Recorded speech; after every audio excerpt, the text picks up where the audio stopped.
Hi, this is Holly from Holly's Pandorium, and I have a very special guest today. With me is my partner, Doug. Say hi, Doug. Hello. So, we're going to talk about some interesting things tonight. We have a normal life as a couple, but we also have other things that we do because of my life, being a psychic and a medium. So, what we decided we would share with some of you guys is some of our trips to the cemetery. So, our first trip that we went to if I am remembering right, Doug, is one in Hazeldale. Is that right? Yes. Okay. Um, our first trip involved visiting with several ghosts. Doug had never done this before. And this is something that as a psychic medium, I've done many times in my life. I spend a lot of time in cemeteries. And I know for some of you that sounds weird or strange or odd, but for me, it's extremely comfortable. I enjoy being around cemeteries because they're hallowed ground, they're holy ground, and regardless of your faith, this is a place where people are at rest. It's very peaceful and calming, and it's just a great place to be as a psychic. It's also a wonderful place to allow the dearly departed, or living adjacent, as some like to be called, a chance to visit and talk about what it is that's on their mind. Sometimes it's about how they died. Sometimes they want to know what's going on in the world today. So, in one particular incident at this first visit, I shared with Doug a few things that I noticed, and one of them was that there were some ghosts that hadn't talked in so long they weren't able to talk. Right. Yeah, they apparently, from what you were telling me, is those that haven't communicated in a long time. If they don't practice it, they apparently kind of lose the ability to communicate. Right. Yeah. And so the other thing that happens is it takes a lot of energy to talk.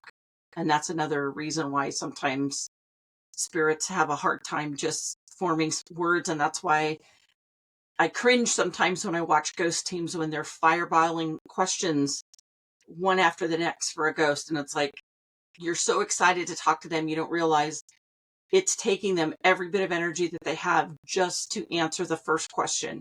And you're on to the fourth question. So if you are practicing talking to ghosts, first rule of thumb is go slow, give them time to answer, and be patient. It's not the same for them to talk as it is for you. The next thing that was really fun about this particular visit is a gentleman that had passed on that had a military background, and he was from the area, and he asked if he could go with us for a while. So we Right. said, sure. If I remember right, his name was Ron. Yeah. Yes. And he actually rode in the car with us, and we went to another city. And as we were driving through, this was the funnest part for me because normally when I have these experiences, it's not something I speak out loud about because it depends on who I'm with.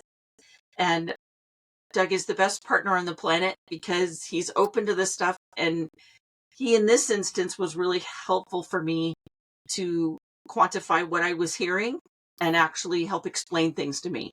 So one of the things that Ron did was he made observations about things that had changed in the environment and in the neighborhoods that we drove through. Right. The And business, the maybe you can different share some of that, businesses. Doug. Yeah. So, like, can you share do you remember a couple of things that he mentioned that you were able to connect with? Um, I I don't actually remember like a lot of the specifics, Okay. but there were a lot of things because I grew up in the area. I was familiar with when he says, "Hey, there was such and such right over here," and he would say what it was, like whether it be an old burger shop or a paint store or whatever.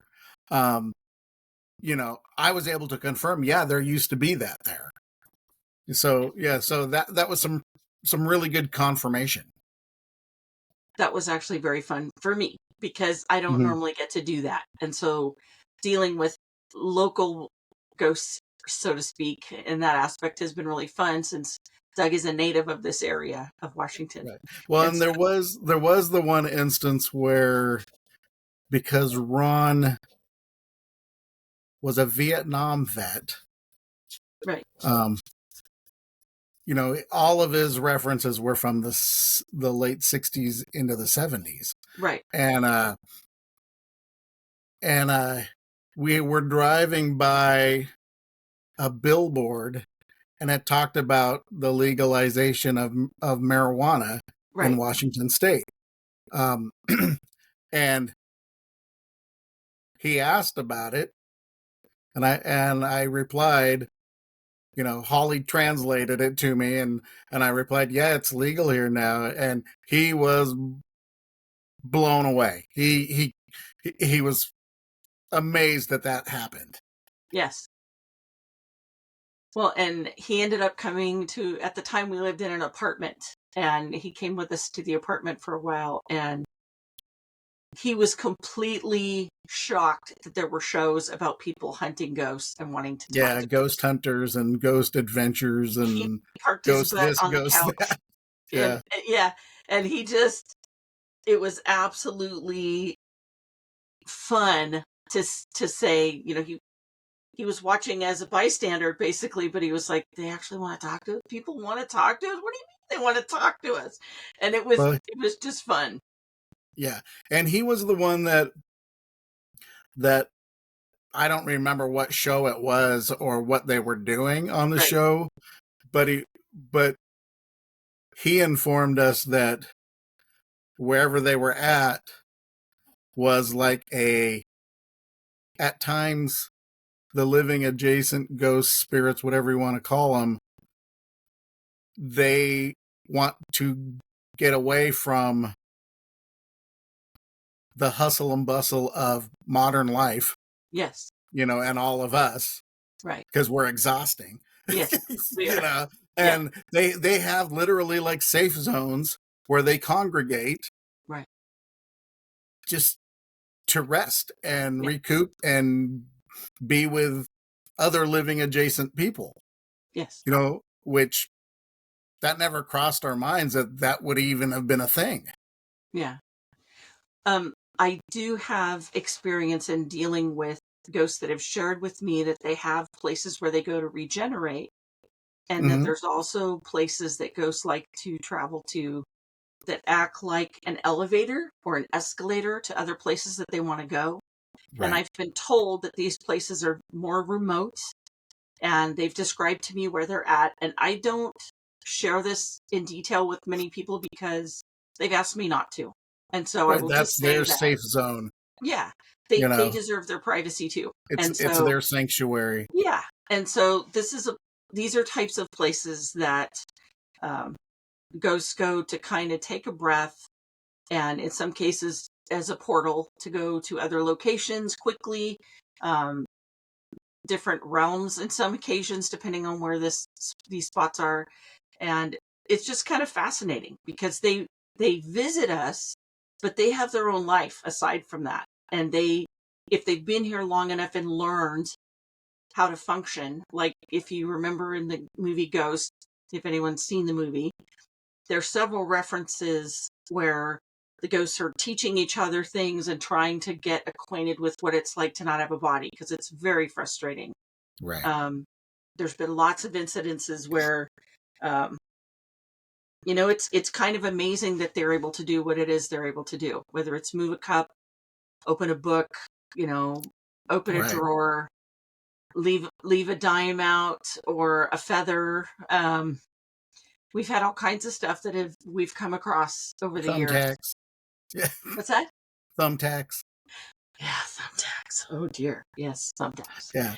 I Yeah. mean, in all the years that Holly and I have been together, the one thing that I've learned is that the living adjacent are really no different than us. They have the same fears, they have the same dramas, they have the same frustrations, and they have the same joy and happiness that we all experience Right. at one time or another. The Yeah. only difference is that they don't have a physical form, in order to do something about certain things. Right. So I can imagine that it can get very frustrating. Yeah. Especially if they're trying to talk to someone, if they are genuinely trying to just communicate, and it can be any number of things. The most common thing is that they introduce themselves in a way to let you know how they died. And so Right. mediums oftentimes will feel sensations about the death experience, and it's just their way of kind of introducing themselves. It's not meant to scare anybody or freak anybody out, but as a new medium or a new psychic might experience, it might be very overwhelming to feel chest pain or pressure or um, gasping for air or whatever. After lots of experiences like this, I don't panic. I know what it is, and I just relax, and then I go, "Oh, they died from Right. And something." honestly, in us, all the years we've been living together, that we've had lots of spirits, ghosts, visit, you know, it's a very rare occasion that something shows up that is trying to stir the pot, or Right, or has ill intent, right, you know and it's never been successful. right, exactly. For the most part, it's they're very understanding, they're very kind, and a lot of them are very loving. Yeah, and the stories are phenomenal. Um, Hmm. I did share before in another episode about a family that we've seen a few times at another cemetery local, and it's generational. There's great great great grandparents and so on down, and the younger ghosts really get a kick out of my phone and seeing Out of modern pictures of other technology, places, yeah. Yeah. and they enjoy seeing what all the possibilities of looking at other cities or seeing people doing things in other places live. I mean, that's all phenomenal on a little teeny box. That just blows them Right. away. Um, Meanwhile, the older ones are a little afraid of it. yeah, it's very scary to be in another from another century. Hmm. Um, yeah, and I understand that. That totally makes sense. Right. That totally Yeah, makes sense. there was one experience in a nearby cemetery where, again, multi-generational plots, and the children were all about seeing what was on Holly's phone, and but the older generations from a different century, I mean, there was one father figure, grandfather figure, um, who that just freaked him out. He thought it was witchcraft. He thought, Yeah, yeah, he didn't like it at all. yeah. He was just And he scared. wouldn't talk to us. Yeah, Yeah. he did talk to me at first, and then, but he was kind of standoffish, Hmm. and he asked me a couple of questions, and then he kind of stood in the background and just kind of observed. And after a while, he turned around and went back to his grave and laid down. Yeah. And his family, however, were much more cordial and much more open, and they were quite comfortable talking to me, and they had no trouble um, asking me questions and being open and just talking, which was really fun. But Right. we've heard lots of amazing stories Right. with our visits. We've heard about people that died suddenly that didn't know that they were dead for a long time. Right. Um, just all kinds of stuff. With the seances that I've been doing for a few years now, it's kind of been a real shocker to find out people that just wake up dead, as they call it. Right. Um, And they're very confused. They don't understand what happened. yeah, and You that's know. that's to me the saddest, Right. because there was a gentleman that I I wish I could find out things for him. In some cases, I might be able to, but some of the things are just not documented. They're so old. Right. But this one was, I think, more recent because it was an area not far from us on a small bridge. Um, he was in a car and woke up dead. And all he knows is that there was a wreck. He doesn't know what happened, but he remembers being on the bridge and there's his body. He doesn't remember getting hit. He doesn't remember what happened. He just said he knows he woke up dead and he saw Yeah. himself laying on the bridge. Um, Right. and there's some that are far more dramatic than that, that they're kind of Right. I amazing, but mean, they're there's much older. right. And then there's the gal who's telling us that she's in a box in the lake somewhere. Yeah. So there was a lady in I believe in Lacamas Lake somewhere, that was engaged to be married, and she did not want to marry her fiance. He did not want to marry her. It was an arranged marriage, and all she knows is that she was in a boat and then she woke up dead. And so, by all accounts, I have to piece together what she told me and what she shows me.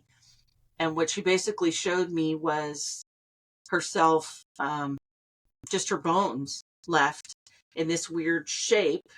And finally, after doing some remote viewing, it's the frame of the boat is what's left. There's a little bit of her frame left, or was at some point. And um, her fiance told everybody that she ran away.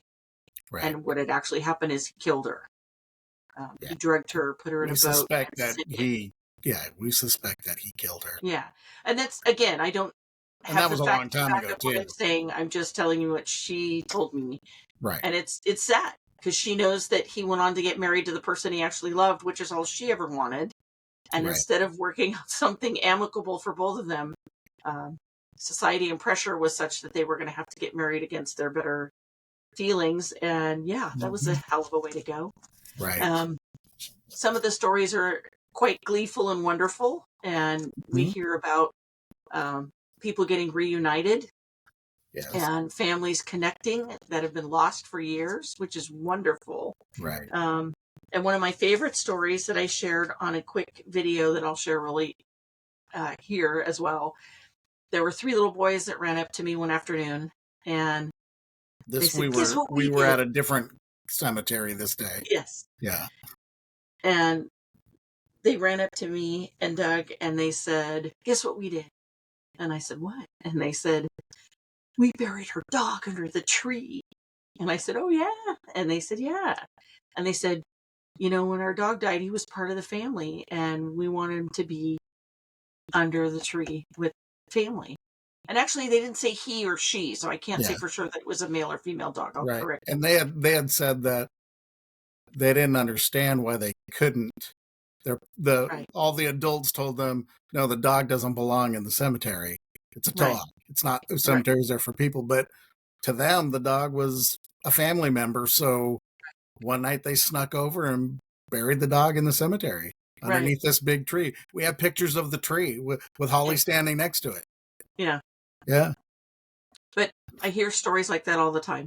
Mm-hmm. And it's, I wish I could connect people to my brain and I could show you what I see and hear, because it's incredible. And it's been really fun to be able to share things with Doug and talk about just what it is that I'm hearing or seeing or smelling or sensing. And oftentimes spirits will show up in their deceased form because that's what they think they're supposed to do. Ghosts that have been passed on a long time tend to show up in a way that they feel most comfortable. And most of the time it's in a much younger body frame. Right. They look their best. And then they'll tell me they died in their 80s or they died in their 70s. Right. Or whatever, or they died from heart attack, or they died this way or that way. Right. But they look amazing when I see them. So I don't know how they died until they tell me or show me. And then there's the ones who, we lately have gotten a lot of visitations from spirits who just want to see what Holly does.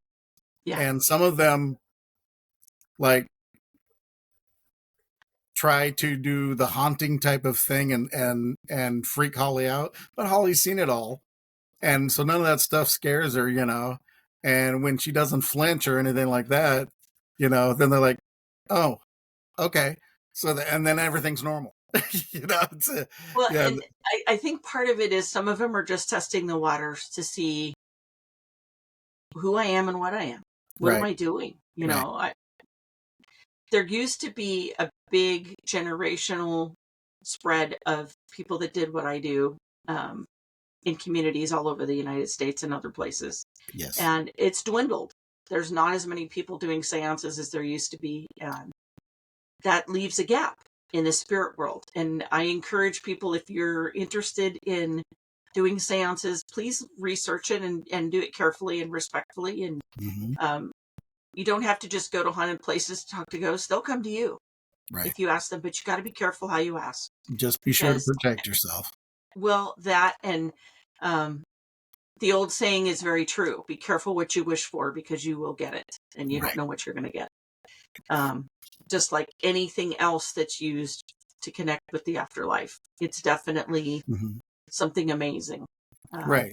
Well, like the married couple that's come visited us a couple of times.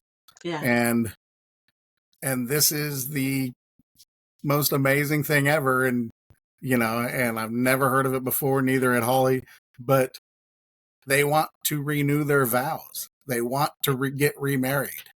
Right. In the afterlife. In the afterlife. Yeah. That's incredible. Yeah. So I'm not ordained yet, and I would definitely be willing to work with someone who is, or I actually have a few jobs, so it's hard for me to make time for things like that. Right. Getting licensed to do something else. But yeah, but they're sweet. They come and hang out. They just come and sit, and the wife loves our dog and sits and pets our dog. And they hang out when we have. She calms Gizmo down when Gizmo's stressed out. I mean, it's fantastic. Yeah. And then we've got our three amigos who are here in the complex where we live. Yeah. And, they're, as far as we know, they're former tenants of, and, they're incredible. When Holly does her seances, they help kind of organize it and keep things straight and, and keep the other spirits in line. And they've even told us now, and this blows my mind, is that when their time is done here, when they're ready to move on, their replacements to help Holly have already been picked out. Which is incredible. Yeah, right? That blows me away. Because I just adore them. And I told them if we ever left this house, we would want them to come with us. And that threw them for they were blown away, and because I consider them like family. When we first moved here, I don't know when the last time was that this location had someone who was a medium that talked to people in the afterlife, but we're literally in an area for people 55 and older. So as you can imagine, there's been quite a few Passovers around here for over 80 years, and that's just to be expected. And I got bombarded. There's a cartoon that I share on my psychic page that is hilarious, and it shows a little boy with one ghost in front of him that says, "You can hear me, you can see me." And in the next clip, it shows this little boy surrounded by spirits. And that's literally what happened in our home. And it was like being in a subway surrounded by people all talking at once that all wanted to say something and had questions. And I can think of 3 or 4 movies that represent this quite well, of that scene. And I just had to set boundaries. And that's one of the reasons why I say, if you want to do seances at home, you need to take your time and be careful, because when you open up the doorway to let the other side know that you're welcoming to them and that you want to talk to them, you have to do it respectfully and carefully. And set boundaries. And I do, and it makes it easier. It's why I have a set time every week, and that's dedicated for them. And if I can't for any reason do that, I let them know, sorry, I got to do this other thing. And they're very gracious and kind, and we work together. We figure it out. Right. Well, and our 3 guys, I mean, they just hang out here, and we leave the TV on for them and let them watch. Like one of them's younger and likes 80s action flicks. The other 2 are older and prefer things like John Wayne movies. But we try to find things that they'll enjoy. And, we just have a really great coexistence with them. Yeah. They feel like family. Right. And genuinely, when we first met them, they were darling, and they didn't realize I could hear them, which is very fun. I can't tell you how fun that is. Mm-hmm. I'm sitting on a couch, and to be fair, when we first moved here, we were changing around our furniture, and not long after we got here, we had decided we were going to order couches, and they were back ordered. And so we literally had to sit on lawn furniture for months waiting for our furniture to come in. And we were a big change, and very disruptive to what they were used to. Right. So the previous few tenants were single females for many, many years. Elderly females, yeah. The first thing I heard was, "Oh, thank God, there's a dude here." And I went, so I told Doug, and that was very funny. And then when they realized I could hear them, we started chatting. Right. And so let's make it clear that I am not a psychic. I am not a medium. I don't hear them. I pretty much say that I've not experienced anything like that. You know, maybe I'm just not observant enough. You know, now that I'm blind, you know, it makes it even worse, I guess. But you know, Holly translates, and you know, and we coexist wonderfully. Yeah. But I have to share that the first few comments they made, because they were very cute. So the guys were excited that Doug was here, that I wasn't by myself. And in their words, if we watch one more Hallmark show, we're going to scream. Because so many women had been here, and they had been watching Hallmark shows, and they travel between the houses near us. And there are a few guys here, of course, but they don't always like what they're watching. Right. And so to be able to one of our neighbors, all he does is read books. Right. You know, he's not a TV person. Yeah. So yeah, they like the entertainment. Yes, and they love being able to ask to watch different programs, and they're amazed that we'll leave the TV on for them when we leave the house, because that's like Christmas for them. And so we do have some ghost video of them stretched out on our couches that I will share someday, where it's just, you know, the SLM or SLS, I think is what. Yeah, I can't remember what it's called, but we have some recordings of them, and I'll share that one of these days, because it's darling. We actually have a love seat that has a center console to hold blankets and whatnot, and you can see where one of the ghosts is stretched out, and they're going through that console with their legs. It's just, they're just being there. But yeah, when we first moved in here, one of our guys didn't like the change. His wife had previously lived here, so he considered it her home. She had moved to another unit across the street from us. Right. And so he was leaving thumbtacks and stuff all over the place. We'd find him in the sheets. We'd find him on the floor, you know. And that's something with me being visually impaired that we're very careful about. We don't leave those things around, because if I step on one, it's not good, you know? So yeah.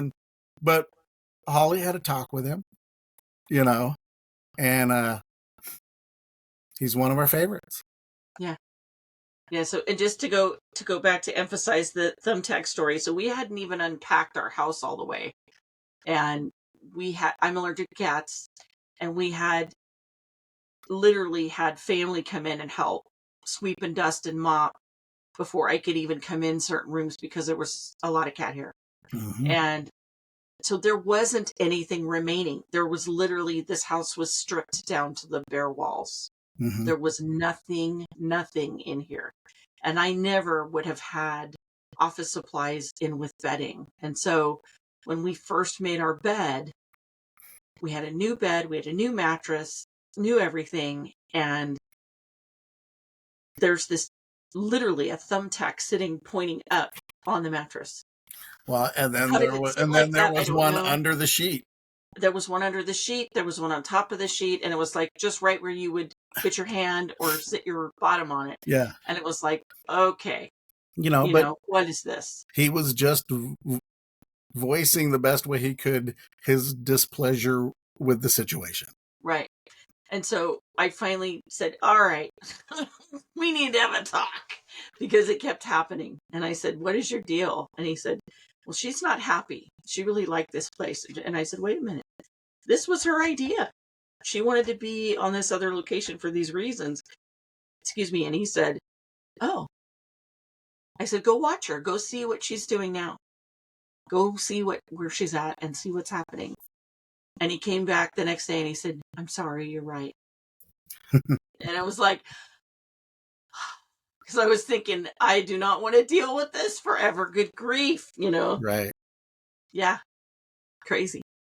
But I mean, we've got tons of stories. There's just so many. And genuinely, the vibe I get going to cemeteries as we started talking is that ghosts are happy when somebody comes there. It's not scary or upsetting to them. They enjoy the energy of the living and they just want to connect. And sometimes they just are happy if you just sit, and I encourage people to do that just because from the generation I grew up in, the cemetery was always a place of reverence. That was a place of honor. And you taught your kids how to walk around a cemetery. Like, for those of you that have never really heard this before, those of you that already know this, bear with me. When you go to a cemetery, you're not supposed to walk right in front of where the headstone's at, because that's where the body's laid out. It's a respect thing. You're supposed to try and pace your steps between or away from where a body would be, just out of regard. It's just a respect thing.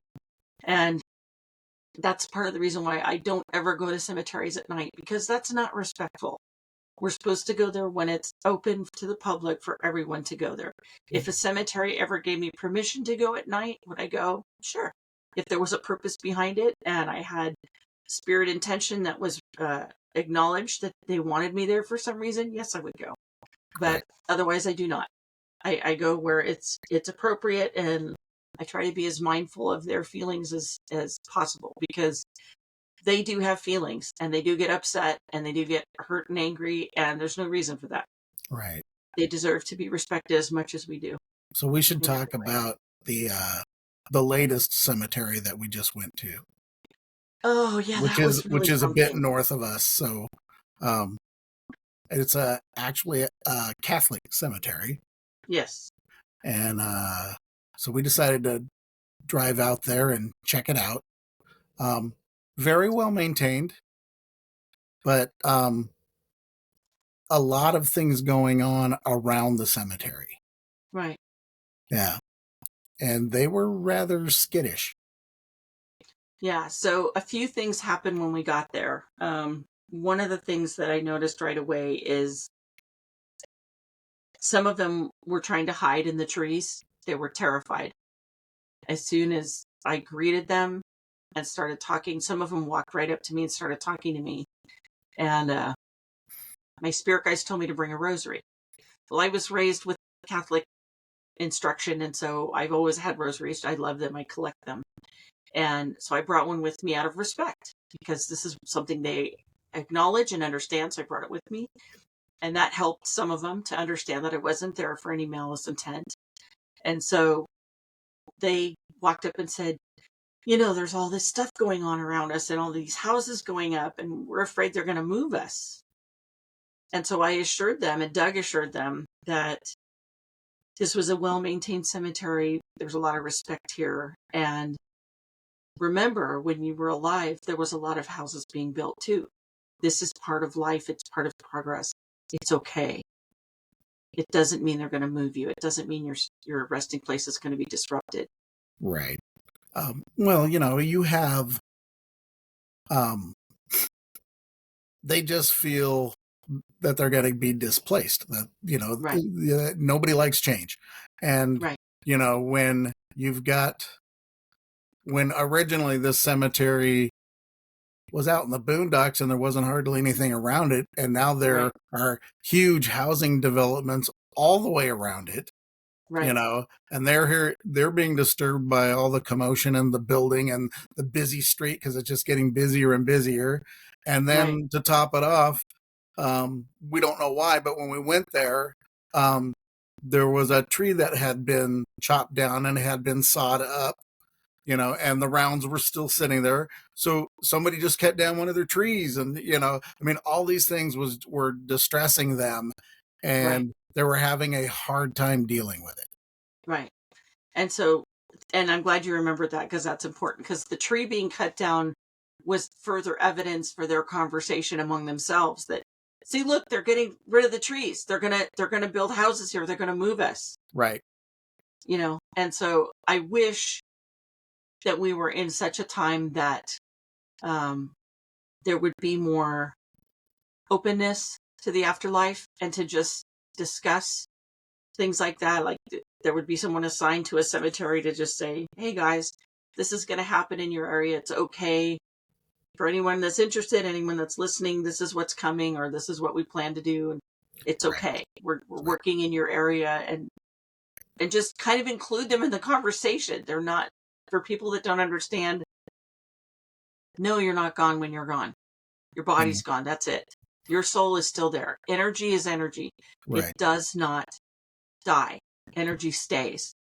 There's been more evidence even in the last 200 years, and especially the last 150 years, showing proof that there's anywhere from 12 to 18 ounces that will leave the body sometimes. Usually it's a small number of ounces that will leave the body right at passing. There's famous photographs you can look up on the internet from the 1800s when photographs were just being more prominently used to show, these things leaving the body. There's weights that people have been put on, weighted beds. And I'm sure if you work in the medical field, you're aware of this. There are lots of hospital beds that have a scale built into them, because when someone's very ill, it's hard to get them up, and it notices weight. So if they get up to get out of the bed, you get an alarm that goes off. But there are also beds that weigh people as they're laying, kind of like a baby scale weighs babies. And in this instance, there's a shift in the weight when people pass that's noted. It's not a big mystery, you guys. It's stuff that you can look up and find for yourself if you're curious. Right. If you generally want to talk to a spirit, or you generally want to find out, if you're serious about wanting to know about the afterlife, it's out there. You have to be open to it and consider that it's a maybe. Right. If you have an experience with a ghost that you'd like to share, I would love to hear it. And as my friend Jay keeps reminding me, if you like this content and if you're interested in what we're talking about, please, if you're watching on YouTube, please hit the like button and subscribe, and please tell your friends. And if you're listening on our wonderful notification program, bell. Yeah. And if you're listening on a radio program with our wonderful rock radio station, please give them a thumbs up too, because they're wonderful and we love them. Yes, they are. Please Anything leave else comments down on the videos. Let us know what you think. And get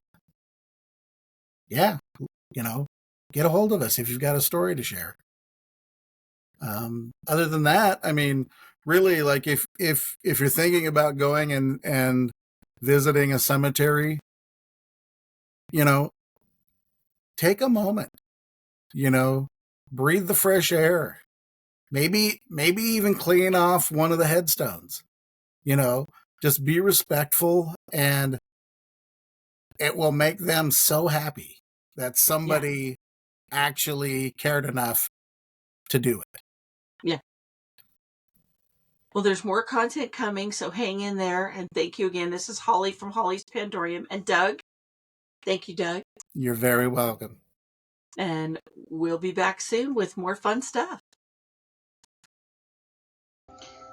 Thank you for listening to Holly's Pandorium. If you have stories to share, you can find me on hollyspandorium.com, Facebook, Instagram, and YouTube. You can also listen on Spotify and our wonderful Metal Cross Radio at radioking.com. Thanks again for listening.